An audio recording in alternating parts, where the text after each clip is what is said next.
and today we have another low MMR replay coaching video. This is requested by Romans were Trojans on Reddit. Its in-game name is Greek God. This game he played the Pangolir. Now I've picked this game because it shows quite well the priorities of what you really should be doing in the offlane. At the basic level. I mean, this is Dota. We can argue about exactly what you should be doing in a game by game situation, but there's three main priorities when you're offlaner in this order. Number one is to not die and get experience. Number two is to deny farm from the enemy core. And number three is then to get gold and experience.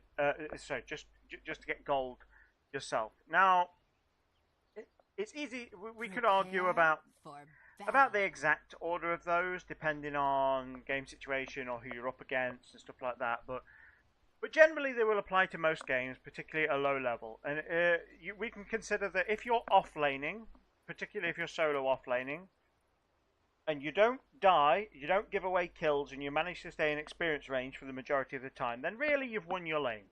And it might not feel like it because the enemy core has got more farm than you have, but just by staying alive and not dying, in a lot of cases you've won your lane. Now there are some matchups where you would expect you to just solo repeatedly kill the enemy core, but that's not the general case. So I think we just need to get that clear. Like, your priority is to stay in lane. It's one of the first things we're going to talk about when we get to lane. But first off, I want to go over this fight, because right up to start up with, when it does end up, when you do get to lane, this is going to be a hard lane. The slightest mistake in this lane is going to end up dead. I mean, you can see already this guy is really tanky. He's got 8 armor, and he's got 660 health. The CK has 4 armor, 640 health. You've only got 4 armor and 560 health. So at level 1, these guys are gonna really, really hurt you. And between these two, they've got 1.5 second stun on the Ogre Magi, and then at least a 1 second stun on the Chaos Knight. So you've got a minimum of 2.5 second stun where these guys are just going to wail on you. You're not going to be able to trade with them even if they don't stun you. So the only way you're going to really get a good lead in this lane is, one, by getting your team to gank. And let's assume that's not an option because this is low MMR. And the other way is to just manage to get enough of a level advantage that the nukes and your abilities give you more of an ability to outplay them with your abilities. This is going to be a hard lane. First blood. Especially with this guy. So we're dead already. Not a good start, by any means.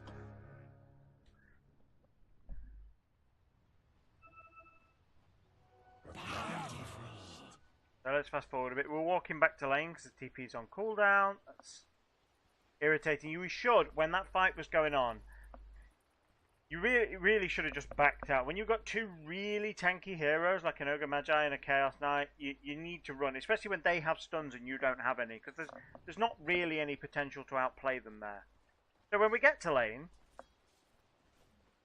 you can see straight away this guy is running at you, because he's an Ogre Magi. He knows he's tanky as hell. Even if he doesn't stun you, he can just carry on wailing on you. See this? Like, he's hitting you really hard. It does look like you need to practice with your hero a little bit, but so at the moment you can't trade with him. There's no way you can trade with him at all. You shouldn't even be trying. You should never trade with an enemy in a situation where it's going to be unfavorable. So what do you do about it? Because at the moment he's chasing you away. Now you mentioned in the Reddit comment that you're not very good at juking. So let's just back the camera. You see all these trees down here? What you should be doing in these situations where you can't trade with him is just trying to stay in experience range and get experience rather than gold. I mean, you're running up to the creep wave at the moment, coming in to try and trade with these guys when there's no way you're going to be able to, and sometimes you're coming in for last hits. And all they're going to do is they're just going to repeatedly stun lock you, and you are going to die. I mean, even if you don't die, we just watch this fight in slightly slow motion. You see, you take way more damage than they do. I mean, the Chaos Knight in this situation, even he's tanking creeps a lot. The Bounty Hunter comes in and you just can't trade with him. So what do we do about that? Well, anytime a creep dies within experience range, you're going to get experience from it. And now a lot of people think, well, you have to be sort of here to get experience. The experience range in Dota is 1,500 game units. Now, I think there are some some of the custom games that have displayed that in the past. But to show you an idea, Pangolir has 1,000 range on Swashbuckle. The dash range is 1,000 range. So if the creeps are within this circle, you're well within experience range because you got another 500 after that. If I zoom out effectively, you got this much radius, and then half again. So if I zoom out, effectively you're still in experience range now of all the creeps. So what you can be doing is you can be running around these trees if the creeps are as Pangolir, when the creeps are just outside this circle, you're still in range. So what you need to be doing is while these guys have got this big advantage on you and you can't trade with them effectively, is hide. Just keep running through the trees. Even if you were up here, you see the edge of the circle now. You're standing under creep wave here. The edge of the circle is up here, so even right up here is still experience range. It's actually way bigger than people think. It's very surprising how big it is. I mean, when you're in game, when a creep dies, keep an eye on the circle around your experience counter, and that'll help you learn the experience range. But with a lot of heroes, if you just hover your mouse over one of their abilities, I mean, Pangolir is a good example because he has 1,000 range. It's easy to work the comparison. But if I just pause that there, so that's a 1,000 range. Which means effectively experience range is down here, right down here. So you could you could be standing here and still get experience. You'd be well out of range of the Ogre Magi. You'd be well out of range of the Chaos Knight. There's no way they can stack stuns on you. They're not even going to effectively trade with you. What's going to happen if you were to stand all the way up here is these guys will think, oh, I can't do anything. And then they're going to leave. They're going to go to stack and things like that. And at that point, when there's only one hero still here, that's when you get to a point where you can effectively trade with him. And in a lot of games when you're offlaning, you're not going to have somebody else. I mean, this Bounty Hunter should spend a lot of his time roaming. When you don't have that extra guy in lane, that's going to start getting you a big level advantage. So let's carry on with the game.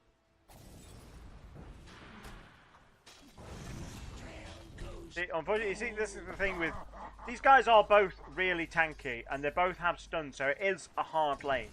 Every time you make that slightest mistake, you're going to get massively punished for it. But I mean, the Bounty Hunter's not here. You've got a massive, you've got 3 range creeps coming in on this. This is a lot of XP if you get this. If you get this. So you do need to practice your last hit in a bit. I would definitely recommend trying out the last hit trainer. Not terrible. I've seen people who are worse. But let's say your priority is staying alive and staying in experience range. Your second priority is denying farm from the Chaos Knight. And when I say denying farm, I don't mean denies. There are other ways to prevent farm, and this is terrible here. You're getting hammered by 3 range creeps standing waiting for a deny that you miss anyway. So don't tank creeps. Just back out a couple of steps and then come back in. So your second priority is denying farm. That doesn't mean necessarily denying creeps. There are other ways to deny farm, and in a minute we're going to get some good positions in lane, which will demonstrate exactly what I mean.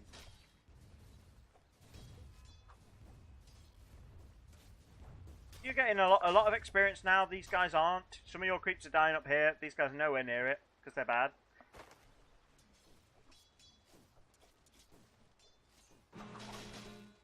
Good job denying his clarity.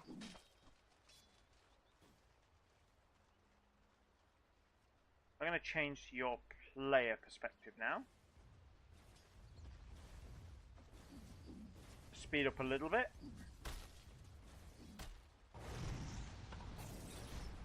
Probably take a closer look at this. Yeah, wandering over here is good because we want to discourage these guys from chasing the bounty hunter, but we don't want to get too involved in that fight because we can't trade. It's really good that you backed out then.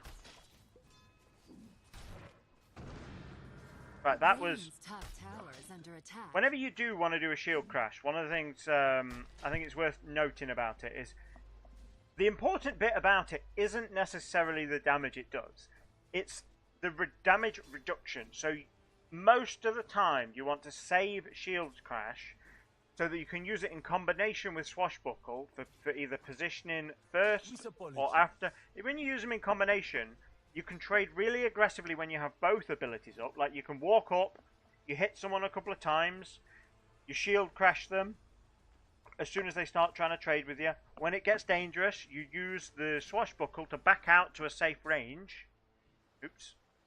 Use the swashbuckle to back out to a safe range and hit them again. Now, the shield crash's damage reduction means you can trade more aggressively. You're going to take less damage. So it's really important to really save them and use them together. There are situations where that's not necessarily going to be true, but most of the time you want to save them, use them together so that you can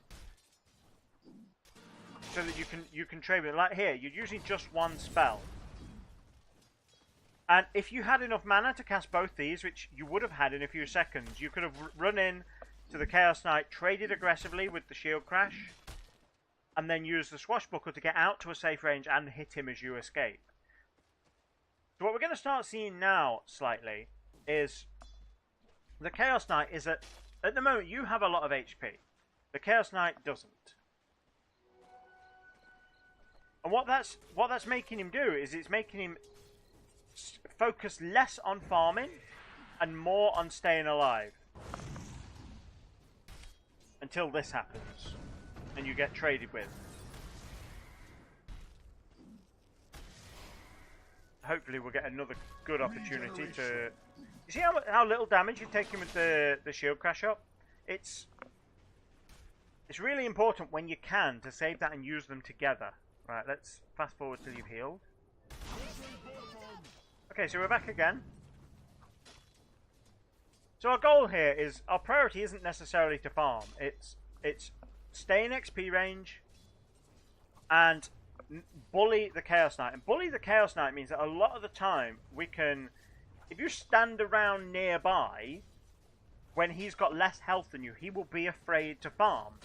At the very least, he's going to focus less on his last hitting and more on whether you might be about to kill him. And that can stop someone farming. Hopefully you're going to dodge this now. See how bad this is? I mean, this is a really difficult game to win. Now there's a point here where you chase after this kill. And it's going to be a hard kill. I would have... There are cases where I'd have been tempted to go for this. Because you could have ran after him, waited till Swashbuckle comes up, and then swashbuckled him. But he is a core. He's a position 1. He's out of lane now, and you have more health. You can now trade with the Ogre Magi. Letting these guys go and going back to farming is acceptable because you've satisfied priority 1, which is to stay alive and stay in experience range. You've satisfied priority 2, which is to stop the core farming.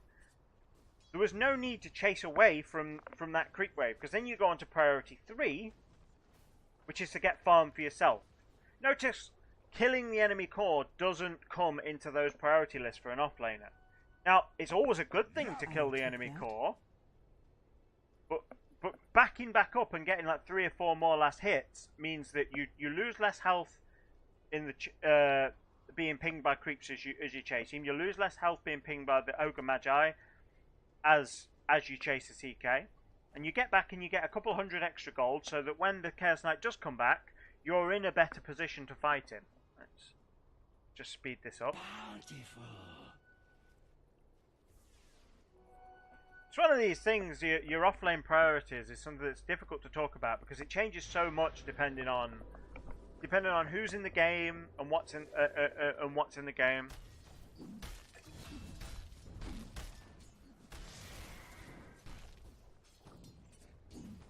So notice now you're rushing mana boots, and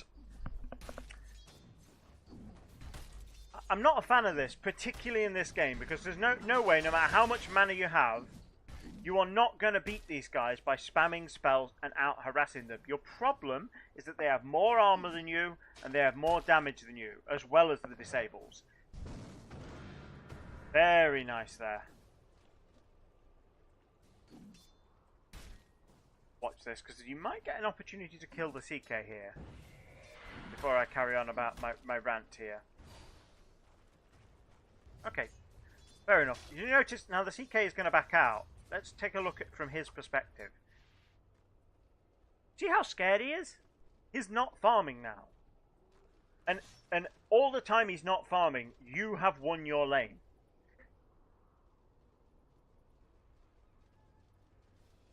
In some cases, it's even acceptable to die a couple of times, and you could still consider you've won your lane. And this guy's waiting so long just to give this guy mana. These guys are missing several creep waves of experience. They're missing loads of gold. As a core, losing 2 creep waves of gold in the first couple of minutes is a big deal. And now you've got a free lane. So okay. So back to my point about the items. So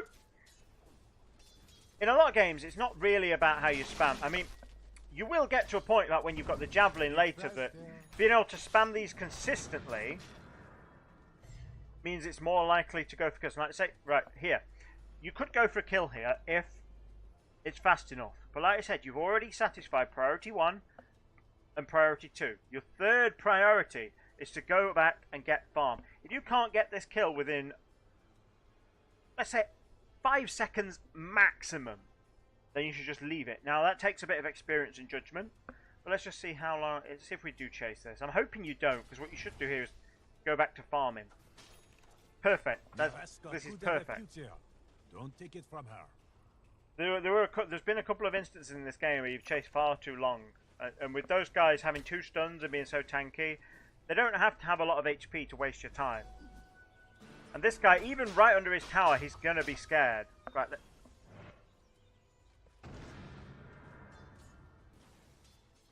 Okay, let's watch that back and talk about the order of it. So you come back into lane. Chaos Knight is relatively low. Go back to normal speed. Chaos Knight's relatively low. If you notice, he got away 1, maybe 2 right clicks and he'd be dead. We'll go back to the item discussion in a minute. So, as soon as you swashbuckle in, this guy gets scared and runs. He knows you're going to try and kill him.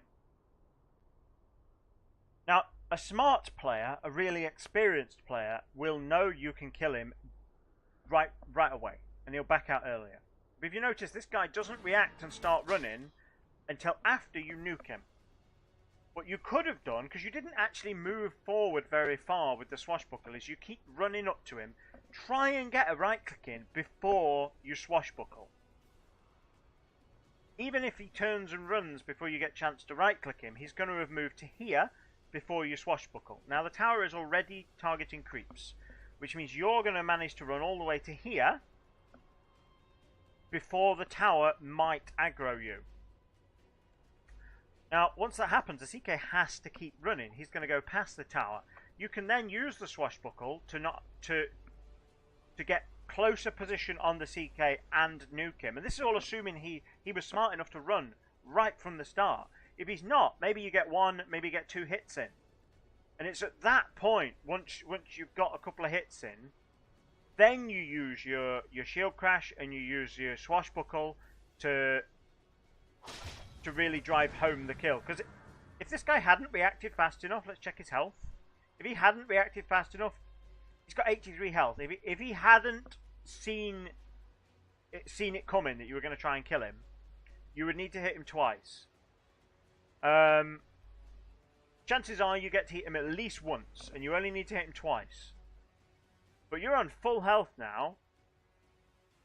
you could have died this, but you'd need that positioning. But try and save Swashbuckle and Shieldcrash. Save your nukes until you're guaranteed to get the kill. I mean, there are cases where it's certainly worth just harassing and harassing and harassing. But this is definitely not one of them. So let's go back to items. You're going to get 135 mana every 55 seconds. Now, with your natural regen, that means you're going to be able to use both these spells about once a minute. That's not actually that big a deal. Your problem in this lane is trading with people. So it's armor and it's right-click damage. Yes, these nukes are really good. Pangolir's nukes are really good. But Pangolir's abilities don't really become broken until you get a bit later, and you get Javelin, you get Bashers, you get Mjolnirs, all the unique attack modifiers. I mean, thankfully, the bounty hunter snuck behind the back, and while the Chaos Knight was hanging around at the back, hoping you wouldn't kill him, this guy snuck in around the back and killed him. But this should have happened much earlier. You could have got this kill much earlier, and then this guy could have been somewhere else helping kill someone else. And at that point, you get to a point where the core can no longer stay in lane safely, and you totally destroyed the lane. Either that, or they're going to have to start rotating 3 and 4 heroes to help you, and then your core has a free lane. That's something people don't appreciate a lot when they're in the off lane. Is you feel like you're doing bad because you might not be getting as much farm. As long as you're not feeding multiple kills to the enemy core, you're winning your lane because when a lot of the enemy team are turning up to harass you, your core is having free farm. Which is why you don't necessarily have to farm well to have won your lane. Yeah, let me finally get round to finishing my point about items. Right, so you've gone Arcane Boots. Now, it is going to let you spam, but this Swashbuckle doesn't become broken until you've got at least a Javelin. So your problem in this lane so far has been armor and right-click damage to be able to trade with these guys. You're going to get that in any lane. Obviously, you do have the extra problem in this lane that they just have really good stuns, and that is making it harder, but still, you need more damage and you need more armor to be able to trade with these guys. A great solution to that for any agility hero is Wraithband and then Ring of Aquila. It gives you it gives you a decent amount of mana regen. Now, not quite as much as spamming the Arcane Boots, but it does give you armor as well, and it does give you a lot more damage. It gives you 19 more damage in total. We quickly drop into the Learn tab. You're an agility hero, so Ring of Aquila is going to give you 10 damage and 9 agility, which in total on an agility hero, that's 19 damage. It's also going to give you 3 strength, which is going to give you 60 extra health. So while it doesn't let you spam quite as much, it does give you the ability to trade with right clicks, which most of your trading seems to be done with spells in this game. You kind of you start a fight either by harassing with spells, and then you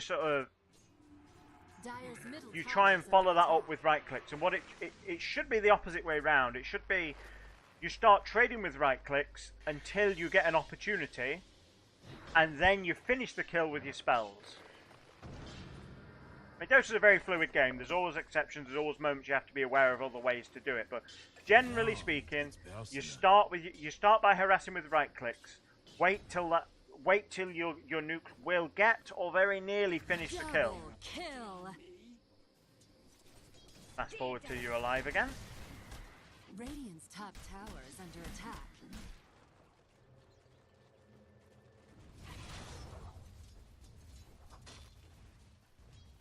So again, I'm gonna keep the pace up a little bit.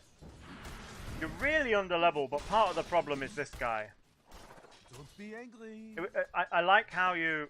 Let's just go back and break that down a little bit.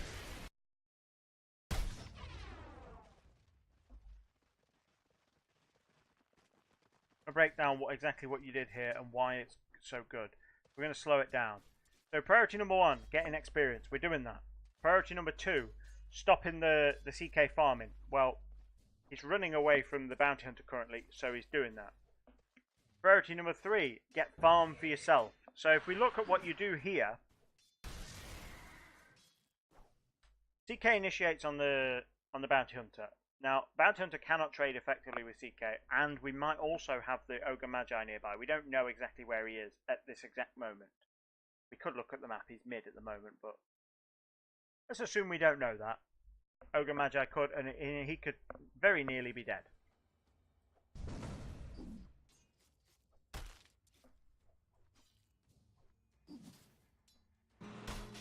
So what you've done there is you've dropped your nuke on this Chaos Knight, and then you've gone back to farming. And the reason that's so good is because dropping your nuke on the Chaos Knight discourages him from wanting to chase the bounty hunter, but you're then still fulfilling your priorities of get your farm. Now, what I would have liked to be done a little bit differently in this is if maybe you use your swashbuckle to move to here, so that you don't nuke the creep wave, because that pushes the creep wave.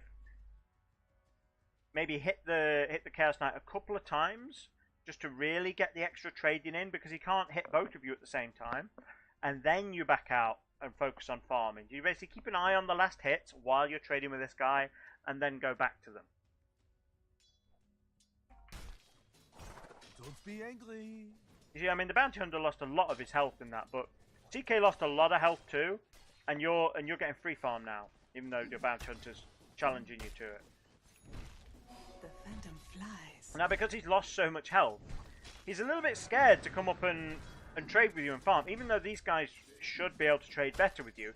He's getting a little bit scared. Again, you're pushing the creep wave with that. You've got to be careful of whenever you're harassing, not to hit the creep wave. When you get later game with Pangolir, nuking the creep wave like that's great, because it gets you really fast farm, you push things out fast, it gets you extra map control, it gets you fast farm, you don't have to stick around and give the enemy chance to you don't have to give the enemy chance to gank you, so it's good. But in the early game, in the laning phase, you don't want to do that because you're just going to push it out. I want to show you again just one more point. This is a great point where the Chaos Knight is now getting afraid.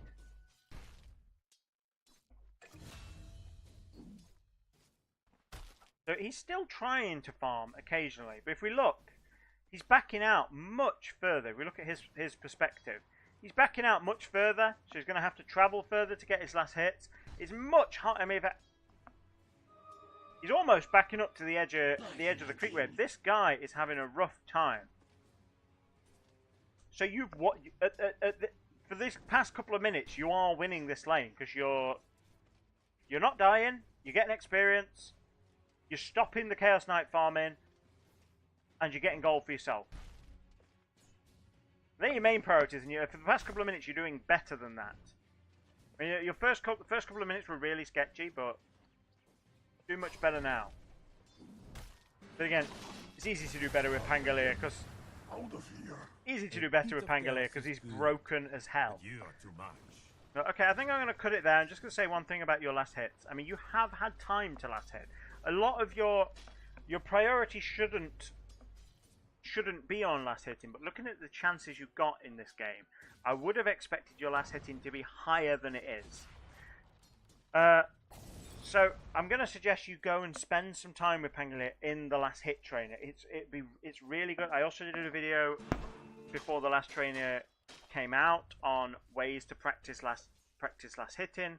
It still applies, even if you're using the last hit trainer rather than using the custom game I suggested. It still applies, and part of the reason you need to go and practice those last hits isn't necessarily because your goal is to get more last hits. What you do is you practice the last hits until it becomes so second nature that you don't think about it. Once you're not thinking about it, you use that brain power on other things, like thinking about your item builds, watching the map, working out where the other enemy heroes are, calculating if you can trade.